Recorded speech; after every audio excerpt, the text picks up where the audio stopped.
Hello, welcome back. You are doing great.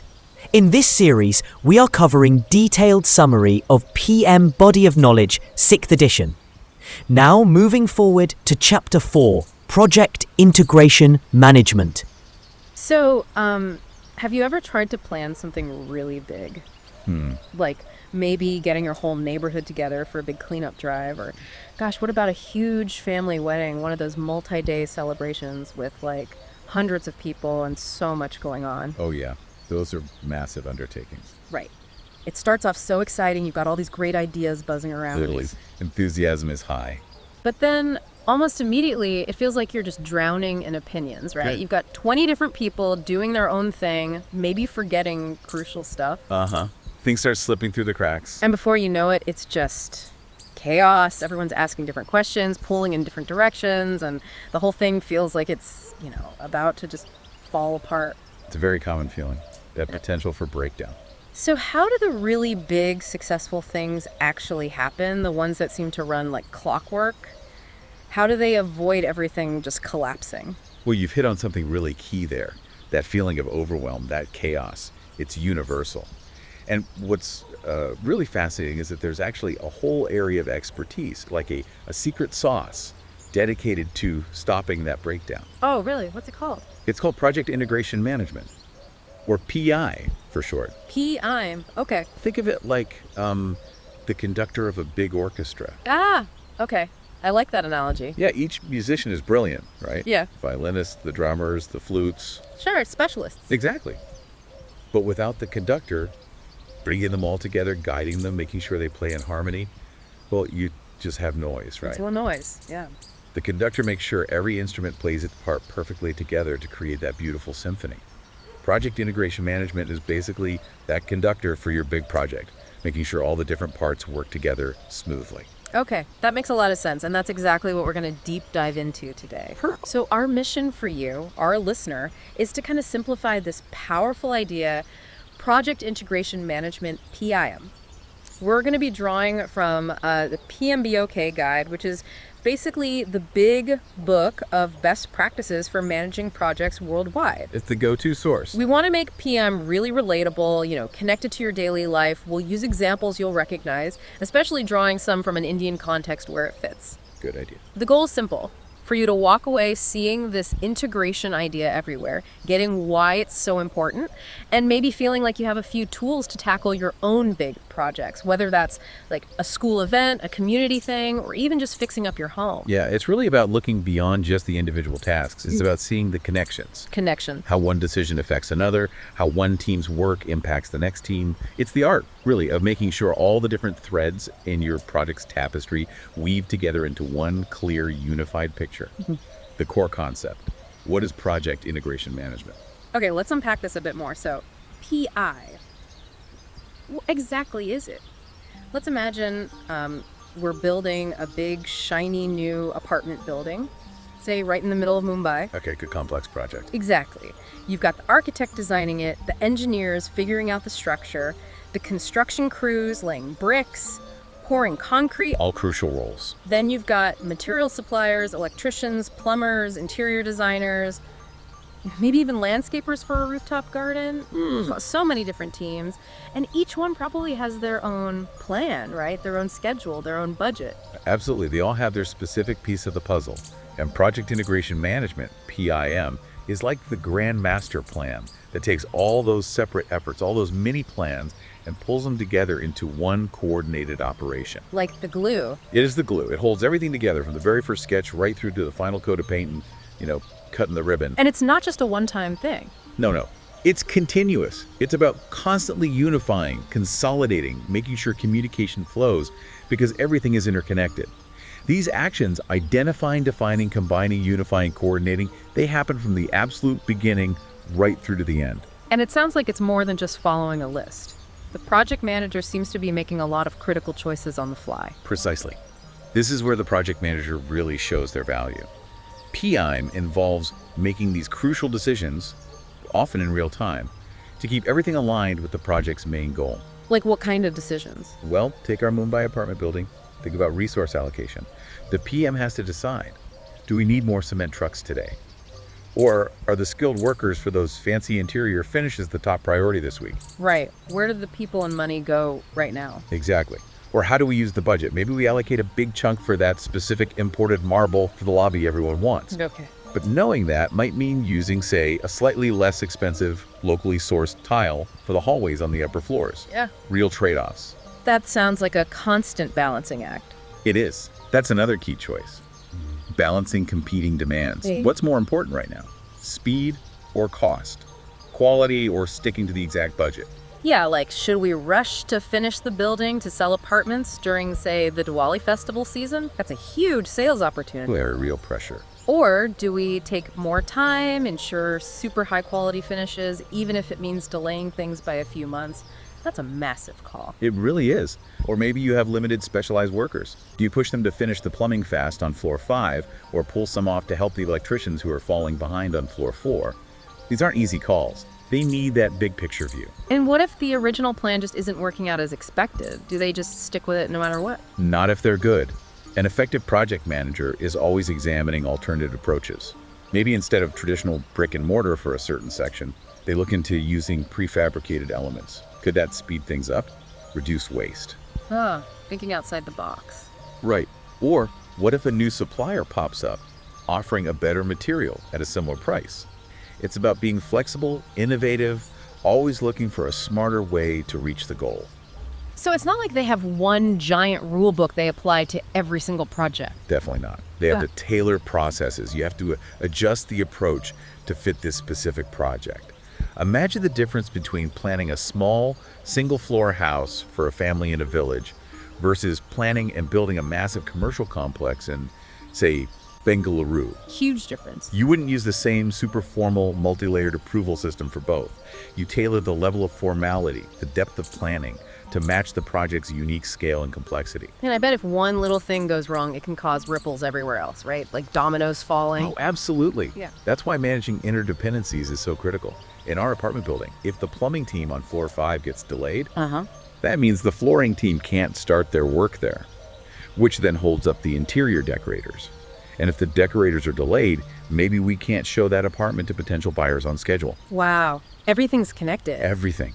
A good project manager anticipates these links, tracks them, and manages those potential domino effects before they become huge problems. Okay, it really, really sounds like this PIM thing isn't just another task you can delegate. It's the project manager's core job, isn't it? You absolutely nailed it.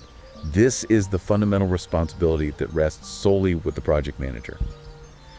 You might have specialists for cost, schedule, risk, and their input is vital, don't get me wrong. Sure. But the ultimate accountability for integrating everything, Yeah. that can't be delegated. Because the PM is the only one with that complete bird's eye view. They're connecting all the dots. The big picture person. Exactly. They combine the results from all the other areas. Think about a cricket team. Okay. You've got specialists, right?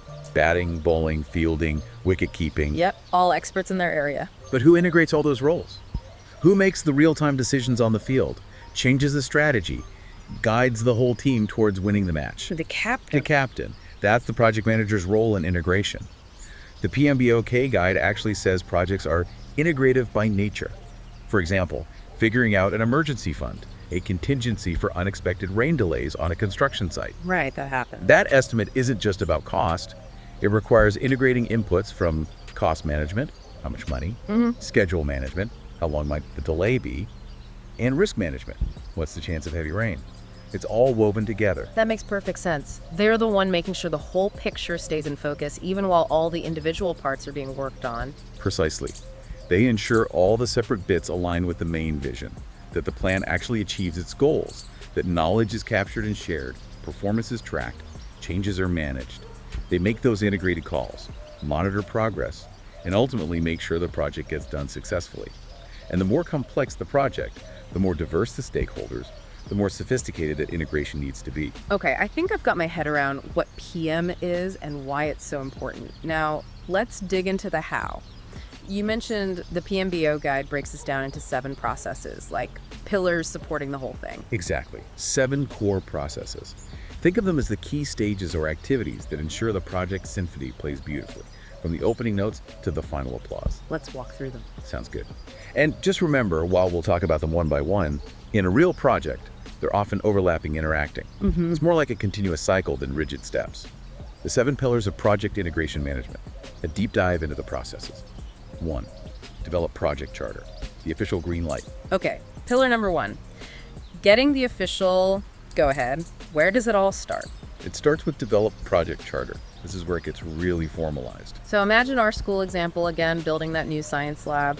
Before anyone even thinks about ordering bricks or drawing detailed plans, someone important has to say, yes, let's do this. Absolutely. Usually it's a high-level sponsor, maybe the school board or the principal in your example. They need to give the formal approval. That approval document is the project charter. It's like the principal signing off, saying, okay, we're committing funds, and you, maybe appointing a lead teacher or even a student leader, are officially in charge of this science lab project. Precisely. And it's more than just a nod. This charter links the project directly to the school's bigger goals. It creates a formal record this project exists. And critically, it shows the organization is committed. Without that signed paper, that official mandate, you don't really have the authority to start asking for resources or people's time. It's your permission slip, your official power. Exactly. It gives the project manager the authority they need. So what information do they need to create that charter? What goes into getting that green light? Well, key inputs are often called business documents. The big one is usually the business case. The why. The why, exactly. Why is this project needed? Do the benefits justify the cost and effort? For instance, why would a major company like Tata Motors invest heavily in developing, say, more fuel-efficient cars or electric vehicles? Market demand, rising fuel prices, environmental concerns. All of the above. That's the business case. Or think about a local NGO deciding to install water purifiers in a village.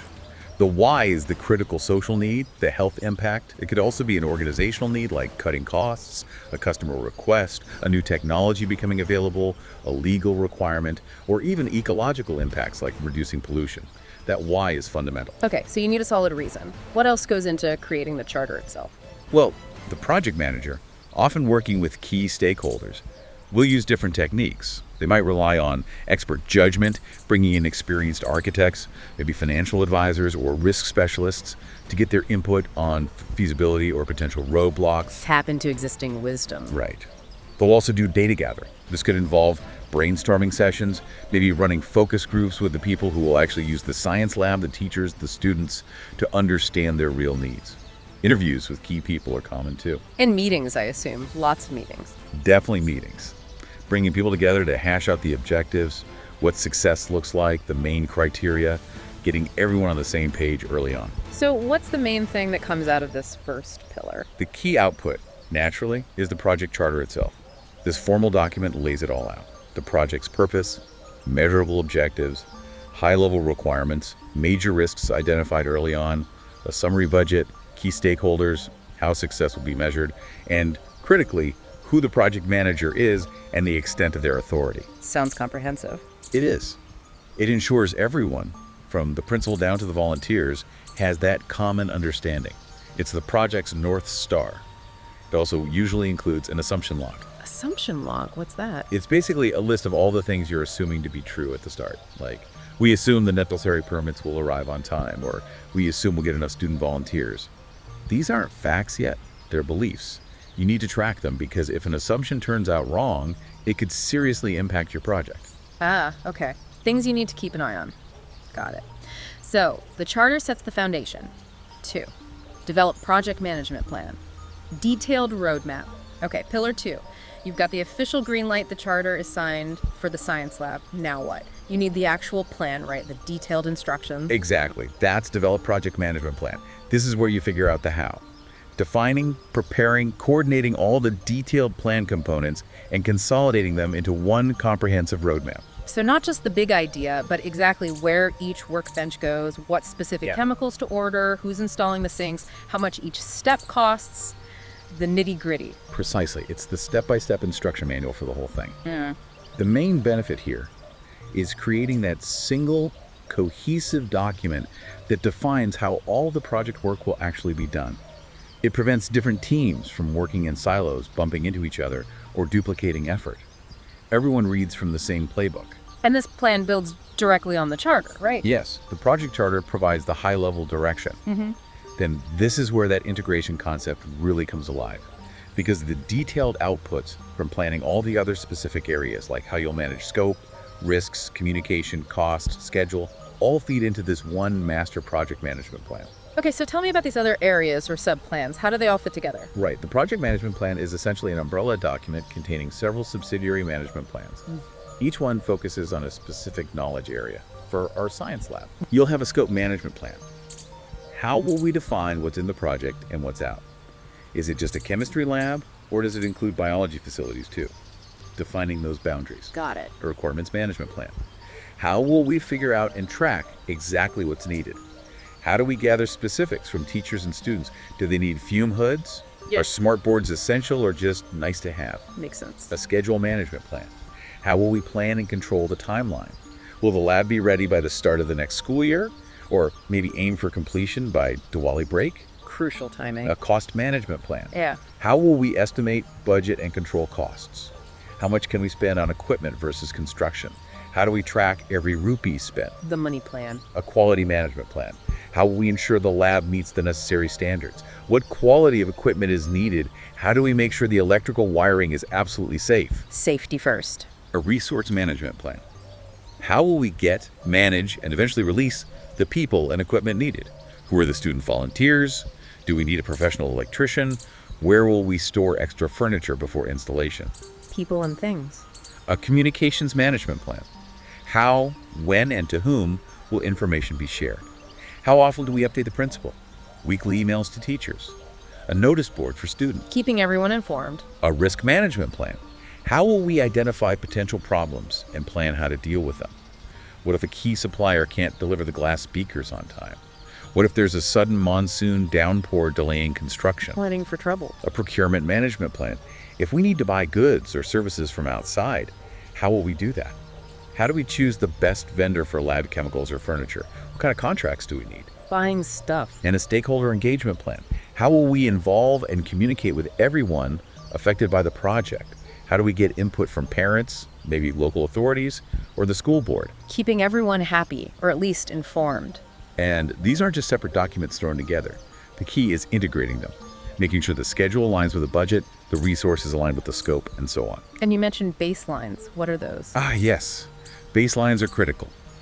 Once parts of the plan, specifically scope, schedule, and cost, are formally approved, they become the baselines. Like a benchmark. Exactly. They become your measuring stick.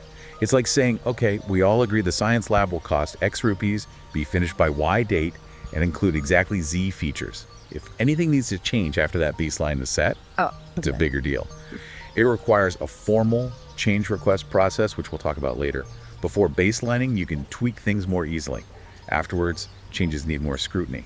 It locks in the plan. Okay, that makes sense. Protects the plan. And once this big plan is mostly ready, is that when you have a big kickoff? Very often, yes. A kickoff meeting typically happens around the end of planning and the start of execution. The main goal is to communicate the objectives clearly to the whole team, get everyone committed, and make sure everyone understands their roles and responsibilities. Like getting the family together before a big road trip across India? Perfect analogy. Everyone gathers, you confirm the route, who's packing what, who's in charge of snacks, make sure everyone's excited and on the same page before the journey actually starts. Love it. And the main output of all this planning work is that big integrated project management plan, your roadmap. That's the one. Your guide for the entire project journey. 3. Direct and manage project work, getting things done. Right. Pillar 3, we've got the charter, we've got the detailed plan. Now it's time to actually do the work, right? Exactly. This is direct and manage project work. It's the process of leading the team and performing the work defined in that project management plan. And, importantly, implementing any changes that have been formally approved. So, for our science lab, this is the actual construction happening. Supervising the installation, making sure people are doing what they're supposed to. If, say, a piece of equipment arrives broken. You direct someone to get it fixed or replaced, according to the plan. Yes. Yeah. This is the doing phase. Why is this step so crucial? Seems obvious you have to do the work. It's crucial because it's where the plan meets reality. It provides the overall management of the actual work and the creation of deliverables. Doing this well dramatically increases the chances of success. It's about actively guiding the execution, not just letting it happen. What tools help the project manager actually manage all this activity on the ground? A major one is the Project Management Information System, or PMIS. Software tools. Right. Software for scheduling, tracking progress, resource allocation, communication, reporting, Yeah. all integrated. Think of a large construction company, maybe in Delhi, using an app to track exactly when building materials arrive at different sites, confirming quantities and quality. Real-time updates. Or a big IT firm in Bengaluru using software to see which tasks are assigned to which developers, how far along they are, any roadblocks they've hit. It provides visibility and coordination across potentially large, complex teams. And meetings, I assume. Yeah. Still important. Oh, absolutely. Meetings are vital here. Regular check-ins, maybe daily stand-ups for quick updates, progress review meetings, problem-solving sessions. They keep communication flowing and allow for quick adjustments. So what are the tangible results? What comes out of this doing phase? Well, the most obvious output is the deliverables. These are the actual products, results, or services the project was created to produce. Like the finished lab benches, the installed wiring, the working sinks in our science lab. Exactly. The tangible things being created. Another key output is work performance data. Data again? What kind of data? This is the raw information, just the facts and figures collected as work happens. How many walls painted today, how many electrical outlets installed, how many hours logged by the team. We spent 5,000 rupees on paint. Just the raw numbers. Okay, raw numbers. And you mentioned earlier there's a difference between data and information. Yes, and it's really important here that raw work performance data is just the starting point. Later, in the monitoring process, we'll analyze that data, put it in context, compare it to the plan, and that turns it into meaningful work performance information. Ah, okay. So data is just the what. Information is the so what. Precisely. Knowing you spent 5,000 rupees is data. Knowing you spent 5,000 when you budgeted 3,000 because material cost went up unexpectedly. That's information. It tells you something useful for decision making. Got it. Now, inevitably, problems pop up during the work, right? Things go wrong unexpectedly. How do you make sure those don't get forgotten? That's where the issue log comes in. This is a crucial document that gets created and used heavily during this phase. It's a running list to record and track all problems, gaps, conflicts, or unforeseen issues that arise and need some kind of action. Nothing falls through the cracks. Exactly. Imagine you're organizing a local Dandiya night festival, maybe somewhere in Gujarat. Big community event. Suddenly, the sound system supplier cancels at the last minute. Disaster. Right. You'd log it immediately in the issue log. Issue, sound system supplier canceled, who raised it, volunteer coordinator. Priority, high. Assigned to you, the event manager. Target resolution date, by tomorrow noon. Status, open. Yes. This log ensures every problem has an owner, a priority, and a plan, and its status is tracked until it's resolved. It brings order to that potential chaos. That sounds incredibly useful. It is. And finally, if resolving an issue or maybe finding a better way to do something requires changing the plan, the documents, or even the deliverables themselves, this process also generates change requests. These are the formal proposals to make those modifications. They could be corrective actions, preventive actions, or fixing defects. 4. Manage project knowledge, learning and sharing wisdom. Okay, pillar 4, manage project knowledge. This sounds important, but maybe a bit abstract. How does it work in practice? You said earlier it's something we do naturally. Yeah, think about studying for an exam. You pull out last year's notes, right? That's using existing knowledge. Sure. And maybe while studying, you figure out a new, faster way to solve a certain type of math problem. You jot it down, maybe share it with a friend. That's creating and sharing new knowledge. This process is basically doing that, but in a more structured way for the project and the organization. So using what we know and capturing what we learned. Exactly. It's about using existing knowledge and creating new knowledge to achieve the project's objectives.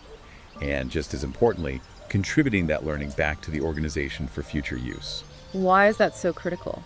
Because it stops teams from constantly reinventing the wheel. Or worse, repeating the same mistakes project after project. It leverages past experience to make the current project better, and it ensures the valuable insights from this project aren't lost. It helps the whole organization get smarter over time. Okay. And you mentioned 2 types of knowledge before, explicit and passive. Right. Explicit knowledge is the stuff you can easily write down or codify. Think recipes, instruction manuals, reports, process documents. It's knowledge that can be easily articulated and shared in databases or documents, like a standard recipe for, say, better checking ingredients, steps, all clearly listed. Easy to share. Then there's tacit knowledge. This is much more personal, intuitive, based on experience. It's that know-how that's hard to write down. Like, Well, connected to the bigger picture, think of a master chef, maybe in a famous restaurant in Delhi. Their written recipes, explicit, are important, sure, but the real magic, often it's in their years of experience, their feel for the spices, how they intuitively know when a dish is perfectly cooked just by the smell or the look. you can't easily write that down. Exactly, that's tacit knowledge. This process, managed project knowledge, is about capturing both types and ensuring people share their secret sauce, their tacit insights, not just their written plans. But how do you get people to share that tricky tacit stuff? Especially if they made a mistake. That's a huge point. A common mistake is thinking knowledge management is just about writing reports at the end. But tacit knowledge is best shared through interaction conversations, storytelling, working together. And for that to happen, you need trust. Trust. People need to feel psychologically safe. They need to feel okay admitting they don't know something or sharing a lesson learned from a failure without fear of blame. The best tools in the world won't work if the culture doesn't encourage open sharing. Fostering that trust is part of good integration. So it's about the environment, not just the tools, but what tools do help. Good question. We can group them. Knowledge management tools focus on connecting people to share that tacit knowledge. Think networking informal chats, online forums, communities of practice groups with shared interests, maybe a WhatsApp group for organic farming tips, or an internal company forum for agile development challenges. Meetings, work shadowing, learning by watching, storytelling, workshops. Like how traditional knowledge, maybe ancient wisdom in India, is often passed down through gurus via direct interaction and stories. Exactly. That's a powerful example of tacit knowledge transfer. Or think of entrepreneurs in a co-working space in Hyderabad, sharing startup challenges and solutions face-to-face over chai. That's knowledge management in action. Okay, that's connecting people. What about connecting people to the written stuff? That's where information management tools come in. They connect people to codified information, the explicit knowledge. Examples include the lessons learned to register itself, library services, simple web searches, document management systems within the PMIS we talked about earlier. Got it. And the main output of all this learning and sharing. A really crucial one is the lessons learned register. This document gets started early and is updated throughout the project. It logs the challenges faced, problems encountered, risks that actually happened, opportunities found, and specific recommendations for improvement. Like a project diary of what worked and what didn't. Kind of, yeah. Imagine after organizing that school fete, you write down, challenge, ran out of small change for food tickets by 7 p.m. Chaos ensued. Recommendation, next year use prepaid tokens or set up a mobile payment option. That simple note helps the next organizing committee avoid the same headache. Super practical. And then, at the very end of the project, the information in this register gets transferred into a permanent lessons learned repository. This becomes part of the organizational process assets updates. The organization itself learns, updates its procedures, its templates, its historical knowledge base, making future projects better. 5. Monitor and control project work. Checking the pulse. Okay, pillar 5. Monitor and control project work. You compared this to training for a marathon earlier. Yeah, exactly. If you're training for, say, the Mumbai Marathon, you don't just run randomly and hope you'll be ready on race day. Definitely not. You track your mileage, your pace, maybe your heart rate, your diet. You constantly compare it to your training plan. If you're falling behind, you adjust, maybe add an extra run, change your nutrition. This process is the project equivalent. It's about constantly checking the project's pulse. Tracking, reviewing, reporting progress, making sure you're on track to meet the goals. Precisely. Its main benefit is giving everyone, the PM, the team, the stakeholders, a clear understanding of the project's current state. They see what's being done about issues, and they get forecasts for cost and schedule. It provides that vital insight into the project's health, highlighting areas needing attention before they become crises. So what information do they use to check this pulse? You mentioned work performance information earlier. Right. The key input here is work performance information. Remember, this isn't just the raw data, like we spent 5,000 rupees. It's that data analyzed and put into context. Give me that example again. Sure. Data. We spent 5,000 rupees today. Information.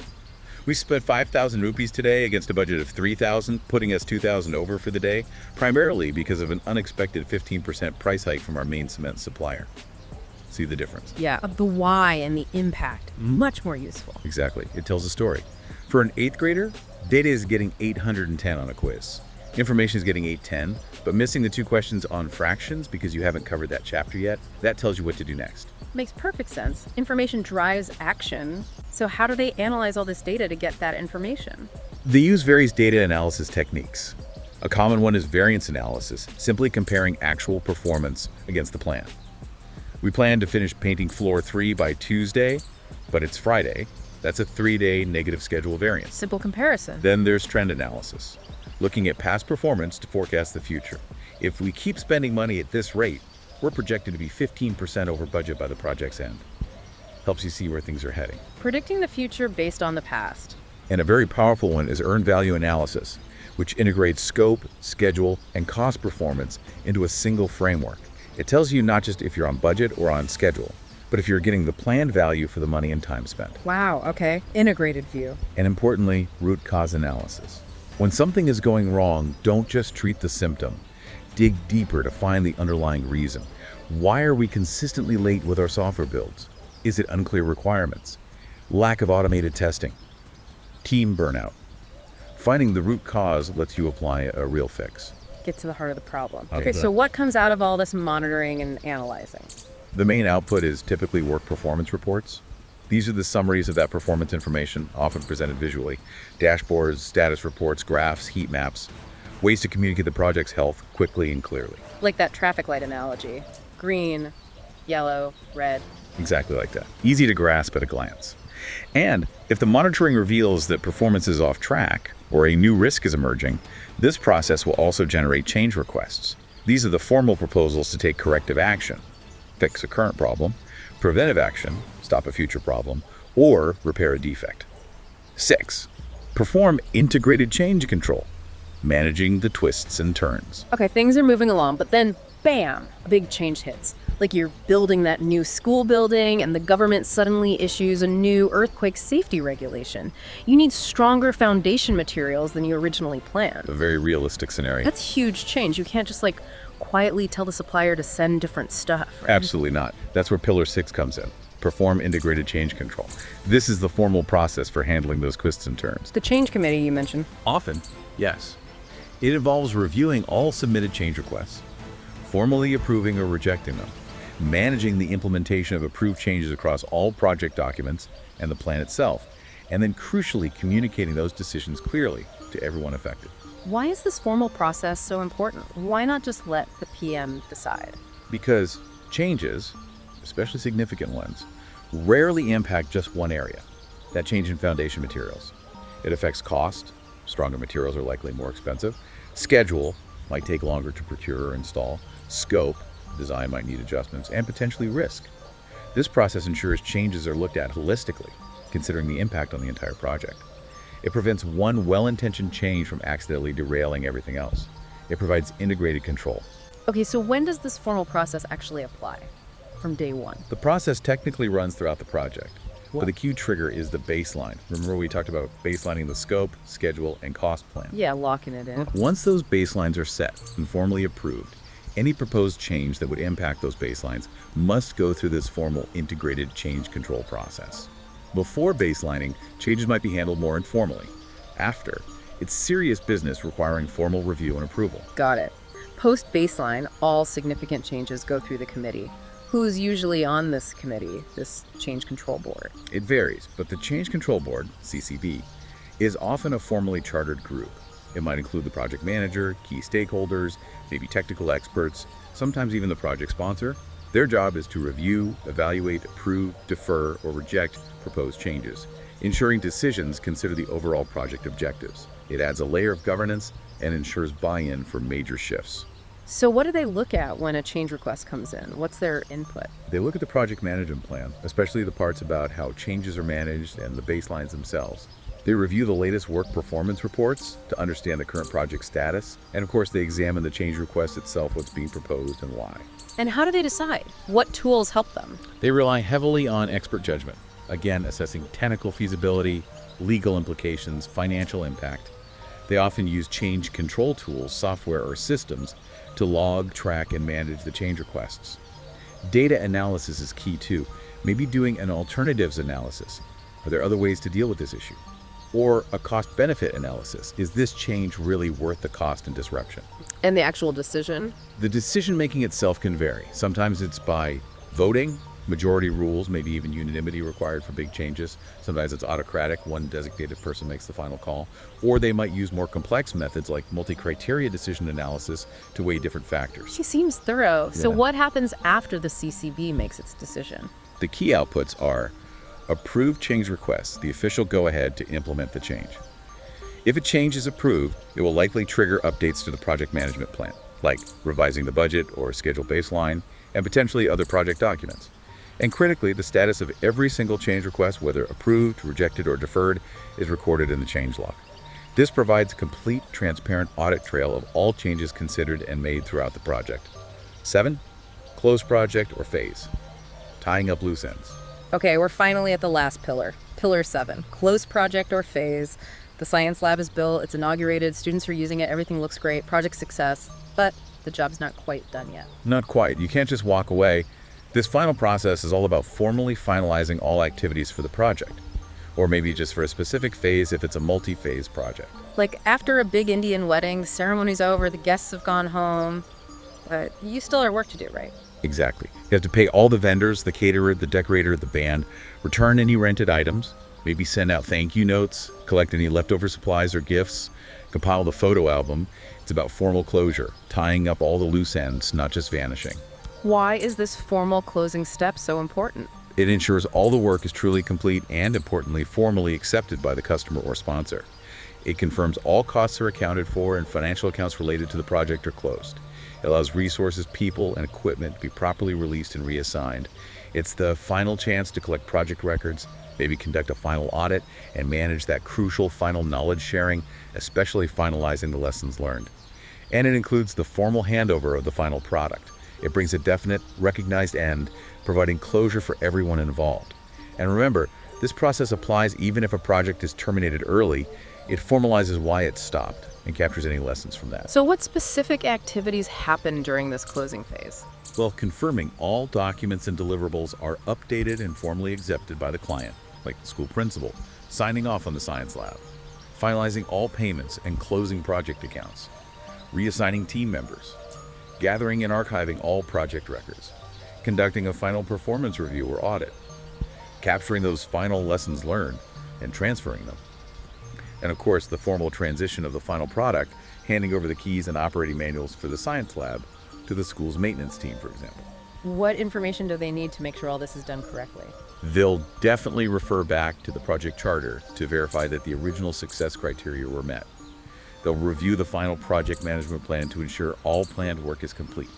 Evidence of accepted deliverables is key. They might look at business documents again to assess if the intended benefits were realized. Any agreements or contracts need formal closeout documentation. Expert judgment might be needed for final audits or legal closures. And meetings are still important: closeout review meetings, final lessons learned sessions, and hopefully celebration meetings too. A final meeting with the school principal, teachers, maybe parents, and student reps to review everything and celebrate. Exactly. Acknowledge the effort, discuss what went well, what could be improved next time, and celebrate the achievement. So what are the final outputs? What's the lasting legacy of this closing process? Key outputs include project documents updates, where everything is marked as final. The lessons learned register is finalized, and its contents move to the permanent lessons learned repository that's crucial for organizational learning. There's the final product, service, or result transition, the official handover. A final report is usually created, summarizing the project's overall performance against its objectives, how business needs were met, significant risks encountered, etc. And finally, organizational process assets updates the organization's knowledge base, procedures, and historical records are enriched by this project's entire experience, setting the stage for future success. Beyond the processes, broader perspectives on integration. Stepping back from the 7 processes, it really comes back to this. Integration is the project manager's signature skill. The thing they uniquely own. Yes. You can have specialists for cost, for schedule, for quality. But the PM is the only one solely accountable for weaving it all together. Seeing the big picture, understanding how a change here impacts something over there. That holistic view, that integration, that's their core contribution. If you want to be a great PM, you have to be a great integrator. And I guess the bigger and more complicated the project, the more critical that integration becomes. Absolutely. Think about the difference between organizing, say, a small local Diwali Mela versus building a new cross-country high-speed rail network. The complexity explodes. More stakeholders, more interdependencies, more potential for things to go wrong. Your integration approach has to become much more sophisticated, more robust to handle that scale.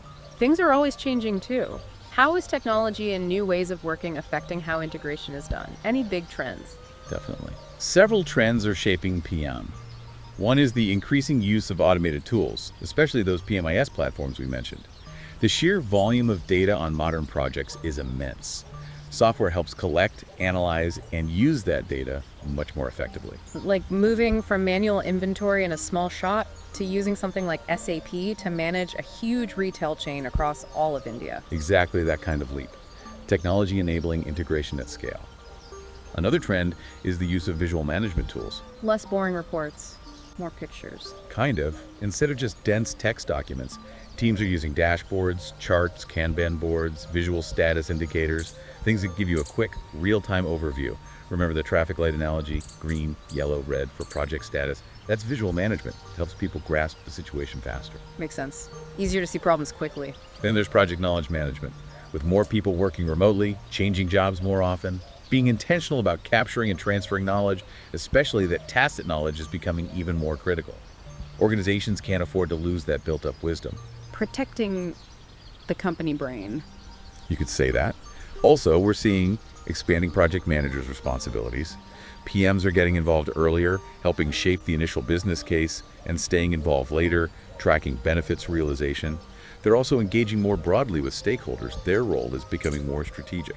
And you mentioned mixing methods, like Agile. Yes, hybrid methodologies are increasingly common, combining traditional predictive approaches, good for planning stable parts, with more flexible, adaptive or agile approaches, good for handling uncertainty or rapidly evolving parts. Think about building a new mobile banking app. The core infrastructure might be planned traditionally, but the user features might be developed using agile sprints.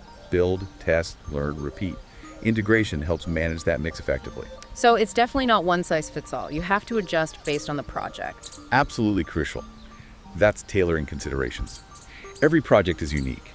You wouldn't use the same level of detailed planning and formal change control for organizing a small family potluck as you would for planning that massive multi-day Indian wedding with hundreds of guests, complex logistics, multiple vendors. Right. The wedding needs much more formal integration. Exactly. You tailor the formality, the tools, the processes to fit the context, the complexity, the risks, the team.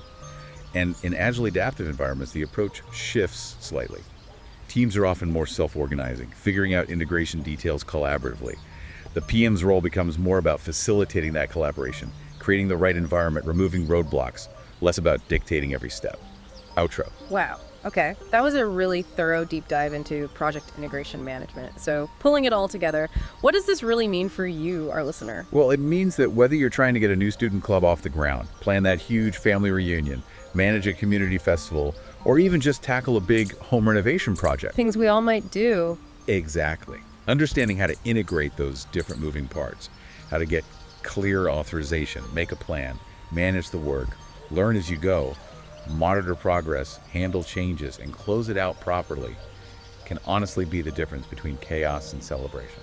It's that invisible force, the conductor making sure everything works together towards the goal, turning a jumble of tasks into a real achievement. It really is. And maybe it raises a question for you. Think about a big challenge you're facing right now, or maybe a dream project you've been thinking about. How could applying these ideas, getting that clear charter for yourself, making a plan, managing the doing, learning, watching progress, handling surprises, and closing it out, how could that help you be more successful? It's about being proactive, not just reactive. Yeah, maybe the next time you look at a big, daunting task, you won't just see this huge mountain of work. Maybe you'll see it as a series of connected steps that, with a bit of this integration magic we talked about, you can absolutely handle. That's the goal, empowering you to be your own integrator. So the question we leave you with is, what big project will you integrate next?